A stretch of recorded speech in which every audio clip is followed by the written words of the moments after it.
Dans la région du Donbass, à l'est de l'Ukraine, la tension est montée d'un cran ces derniers mois. Depuis le début de l'année 2021, la Russie masse ses troupes à la frontière et plus de 50 soldats ukrainiens sont morts aux abords de la ligne de front. C'est la plus grande escalade de violence dans la région depuis 2018.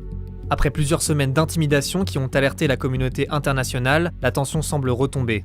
Le 22 avril, la Russie a annoncé qu'elle allait retirer une partie de ses soldats placés le long de la frontière ukrainienne et dans le Donbass. Ils étaient plus de 100 000 selon les estimations de l'Union européenne. Mais les tirs continuent le long de la ligne de front, et beaucoup craignent que l'accalmie ne soit que de courte durée. Mais alors, d'où viennent les tensions entre la Russie et l'Ukraine ?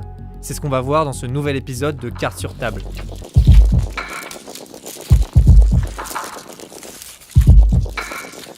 Au cours de l'histoire, les deux pays ont toujours été liés. La civilisation russe naît dans la Russie kievienne. Cette principauté, qui était aussi une grande puissance européenne, avait pour capitale Kiev, comme l'Ukraine actuellement.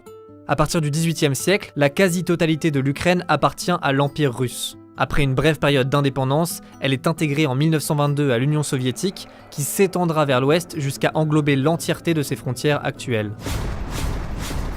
Sous l'URSS, l'emprise russe se renforce en Ukraine. En 1932 et 1933, la collectivisation forcée des terres voulue par Staline provoque une grande famine, l'Holodomor. Elle tue entre 3 et 5 millions d'Ukrainiens. Beaucoup de paysans sont forcés de fuir leur village pour aller travailler dans les régions industrielles du sud et de l'est du pays, comme le Donbass. Et dans ces régions, les usines sont gérées par des Russes. En 1991, l'URSS s'effondre et l'Ukraine accède à l'indépendance. Mais l'influence de la Russie reste forte, en particulier dans le sud et l'est du pays. Dans ces régions, le russe est parfois la langue maternelle de plus de 60% de la population. Bien sûr, la langue n'est pas le seul critère à prendre en compte pour saisir la complexité de l'identité ukrainienne, mais c'est une raison essentielle de la volonté séparatiste des russophones qui ne veulent pas voir leur langue marginalisée ou discriminée, ce qui explique leur envie de demeurer dans un espace où on parle russe. Demonstrators clash with police, with hundreds of thousands protesting the results of the election and calling for a new vote. L'élection présidentielle de novembre 2004 marque un tournant pour l'Ukraine. Elle oppose deux victors. Le libéral Yushchenko, tourné vers l'Occident, et le pro-russe Yanukovych, soutenu par Vladimir Poutine. Yanukovych est donné gagnant du second tour, ce qui provoque le soulèvement des partisans de son rival. C'est la révolution orange. Le résultat de l'élection est finalement annulé par la Cour suprême sur fond de soupçons de fraude électorale et un nouveau scrutin est organisé. Il donne la victoire au libéral Viktor Yushchenko et les résultats montrent un pays scindé en deux. Sous l'impulsion du nouveau président, l'Ukraine entame un rapprochement avec son voisin occidental, l'Europe.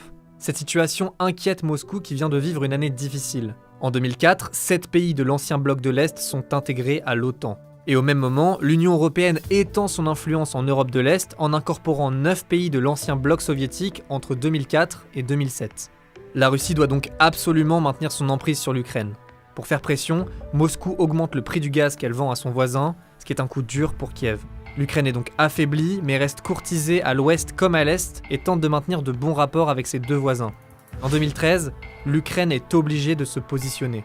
À ce moment, Kiev s'apprête à signer un accord d'association pour favoriser ses échanges commerciaux avec l'Europe. Poutine, qui veut garder le pays dans sa sphère d'influence, lui propose un autre accord. Il met sur la table 15 milliards de dollars de prêts et une baisse d'un tiers des prix du gaz. Un argument important pour l'Ukraine qui achète plus de la moitié de son gaz à la Russie. Viktor Yanukovych, qui a finalement été élu 3 ans plus tôt, se retire brusquement des négociations avec l'Europe fin 2013 et accepte la proposition russe. Cette décision révolte les Ukrainiens europhiles. 10 ans après la révolution orange, ils occupent à nouveau la place de l'indépendance de Kiev. Très vite, la contestation s'étend à toute l'Ukraine et en particulier aux régions de l'Ouest. En février 2014, les affrontements entre policiers et manifestants redoublent de violence et font plus de 100 morts et des centaines de blessés. C'est la révolution de Maïdan qui force Yanukovych à fuir le pays. En réaction, des manifestants pro-russes protestent contre cette révolution qu'ils voient comme un coup d'État. C'est particulièrement le cas dans les régions du sud et de l'est, comme à Donetsk ou à Louhansk. En parallèle, à partir de février 2014, la situation bascule aussi en Crimée. Cette région est très importante pour les Russes. Jusque dans les années 50, la péninsule appartenait entièrement à la Russie. Puis elle est offerte à l'Ukraine en 1954, mais elle reste dans l'URSS, donc elle n'est pas tout à fait détachée de Moscou. Quand l'Union soviétique disparaît, c'est bien à l'Ukraine que la Crimée est rattachée avec le statut de république autonome. La Russie perd alors une zone hautement stratégique, puisque la Crimée a un accès direct à la mer Noire, qui communique avec la Méditerranée, qui se jette ensuite dans les océans.